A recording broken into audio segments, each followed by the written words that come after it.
नमस्कार दोस्तों, मैं doctor Ayush Jain, consultant laparoscopic and general surgeon.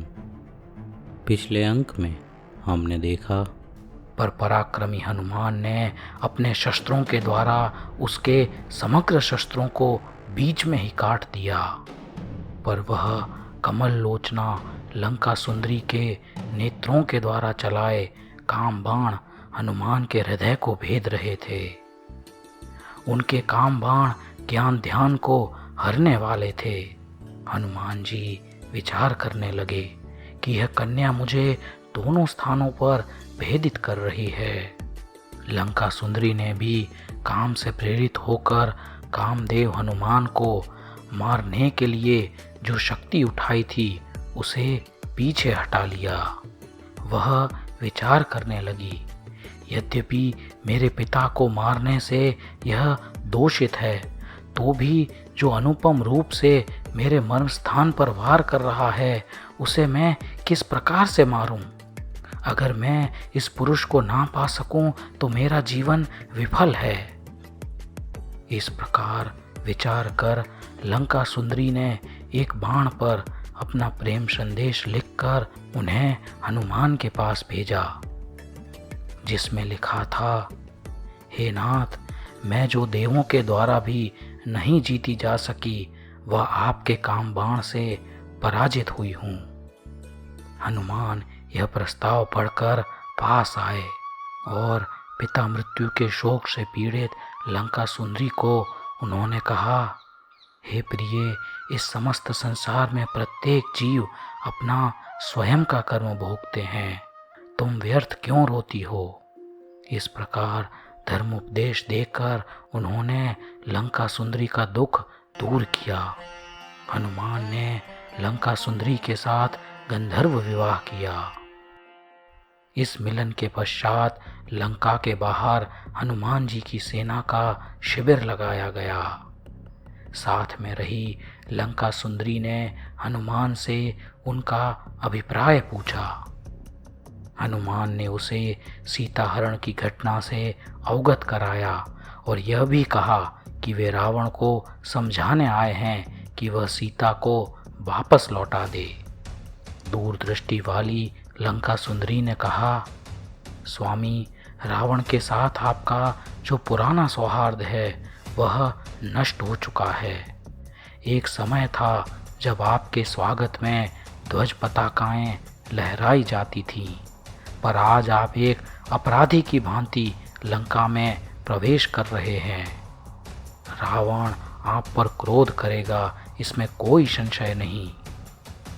इसलिए जब रावण का हृदय शुद्ध और व्यग्रता रहित हो तभी आप उनसे वार्तालाप करिएगा। हनुमान ने कहा, हे विदुषी, तुमने जैसा कहा वह यथार्थ है, किंतु सुंदरी, मैं रावण का अभिप्राय जानना चाहता हूँ और यह भी देखना चाहता हूँ कि वह सती सीता कैसी रूपवती है, जिसने परस्त्री संबंध में मेरु समान अचल ऐसे रावण के मन को भी विचलित कर दिया है। इस प्रकार कहकर अपनी सेना को वहीं छोड़कर हनुमान ने लंका में प्रवेश किया। वाल्मीकि रामायण में इस प्रकार का वर्णन आता है कि हनुमान ने अपने शरीर का कद अत्यंत छोटा कर लिया और फिर वे लंका में प्रवेश कर गए। यहाँ पर मैं बताना चाहूँगा कि विद्याधर राजाओं के पास इस प्रकार की शक्तियाँ होती हैं कि वह अपने शरीर को अपने आकार से कई गुना छोटा और कई गुना बड़ा कर सकते हैं। स्वस्थ कदमों से चलते हनुमान धर्मिष्ठ विभीषण से मिलने उनके महल में गए। विभीषण ने यथायोग्य उनका सम्मान किया।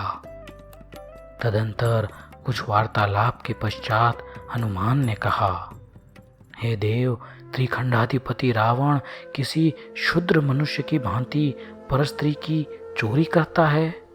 क्या यह उचित लक्षण है? यदि राजा स्वयं ही अनाचार में रत है तो उसकी प्रजा भी अनाचार में ही प्रवृत्त होती है। विभीषण मुख नीचा रख के सुनते रहे और अंत में बोले, भद्र हनुमान, रावण को मैंने अनेक बार समझाया, पर अब वह मुझसे वार्तालाप ही नहीं करता।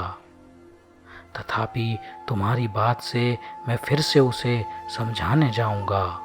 सीता माँ को आहार छोड़े आज 11वां दिन हो गया है। विभीषण के इस वचन से दया भाव से हनुमान अशोक वाटिका में जाने को तत्पर हुए। सुंदर प्रमद वन में पुष्पों के मध्य में रही अशोक वाटिका नंदन वंशी सुशोभित हो रही थी। हनुमान ने वहाँ सब ओर दृष्टि डाली। वहाँ वे दूर से ही सीता को देखकर अन्य वस्तुओं से जैसे विरक्त हो गए। वे उसे टकटकी लगाकर देखते रहे। सीता के नेत्र अश्रुओं से भरे थे, उनके बाल खुले थे तथा उनका शरीर अत्यंत कृश और ढीला लग रहा था। यह देखकर हनुमान ने विचार किया, अहो, लोक में इसका रूप समस्त मनोहर पदार्थों को पराजित करने वाला है। कमल से निकली साक्षात लक्ष्मी भी इनकी तुलना नहीं कर सकती। इस प्रकार विचार करते हनुमान अपनी विद्या से अदृश्य हो गए और सीता के पास आए और सीता की गोद में उन्होंने श्री राम की अंगूठी छोड़ दी। उस अंगूठी को देखकर सीता सहसा प्रसन्न हो गई। उसके रोम रोम रोमांचित हो उठे। सीता की ऐसी अवस्था देखकर वहाँ की अंगरक्षिकाएं शीघ्र ही यह समाचार रावण को देने दौड़ी। रावण के पास जाकर वे बोली, स्वामी, सीता आज अति प्रसन्न दिख रही है, आप शीघ्र पधारें। रावण को तो लगा जैसे उसे कोई नया जीवन मिल गया हो। उसने अपने शरीर के बहुमूल्य रत्न और अंगूठी उन अंगरक्षिकाओं को दे दी। रावण के हृदय में इतना उल्लास हो गया मानो उसने अमृत प्राप्त कर लिया हो। रावण ने प्रथम मंदोदरी और अपनी अन्य स्त्रियों को अशोक वाटिका में भेजा। रावण की आज्ञा से मंदोदरी तथा अन्य स्त्रियां अशोक वाटिका में आईं। प्रसन्न सीता को देखकर मंदोदरी ने कहा, बाले, तूने आज हम पर बड़ा अनुग्रह किया है कि जिस प्रकार लक्ष्मी नारायण की सेवा करती है, उस प्रकार तू भी अब जगतपति रावण की सेवा कर। मंदोदरी के ऐसे वचन से कुपित होकर सीता ने कहा, हे विद्याधरी, तेरा यह कथन राम जान जाएं तो तेरा पति निश्चित ही मारा जाए। आज मेरे भर्ता का संदेश आया है, इसलिए मैं इतनी प्रसन्न हूँ।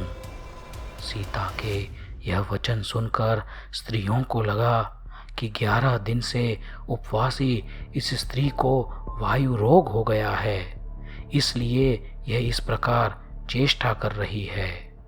सीता उत्सुकता से आसपास देखने लगी कि उनके स्वामी की यह अंगूठी किसने दी है।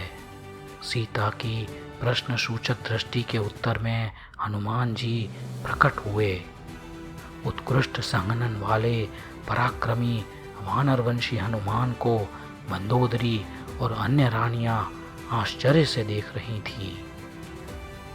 कई स्त्रियां उनका रूप देखकर कामुक भी हो गईं, क्योंकि कामदेव का रूप अनुपम होता है। सीता के लिए बढ़ते हनुमान के प्रत्येक कदमों से उनके रूप को स्त्रियां अत्यधिक देखती जा रही थीं। सीता के समीप पहुंचकर परम विनीत हनुमान ने मस्तक पर हाथ जोड़कर उन्हें अपना कुल, गोत्र तथा माता पिता का वर्णन सुनाया। तत्पश्चात उन्होंने राम का संदेश कहा, हे पतिव्रते, तुम्हारे विरह के सागर में डूबे राम स्वर्ग के समान वैभव से युक्त किष्किंधा नगरी में भी आनंद को प्राप्त नहीं हैं। सब कार्य छोड़कर वे मुनि की भांति सिर्फ आपका ही ध्यान करते हैं। वीणा से युक्त उत्तम स्त्रियों का संगीत भी उनके कर्ण तक नहीं पहुंच पाता है। हे देवी, हम सब के समक्ष वे बार बार आपकी कथा सुनाते हैं। इस प्रकार अपने लिए विह्वल अपने स्वामी का वर्णन सुनकर देवी सीता के नेत्र कमल खिल उठे।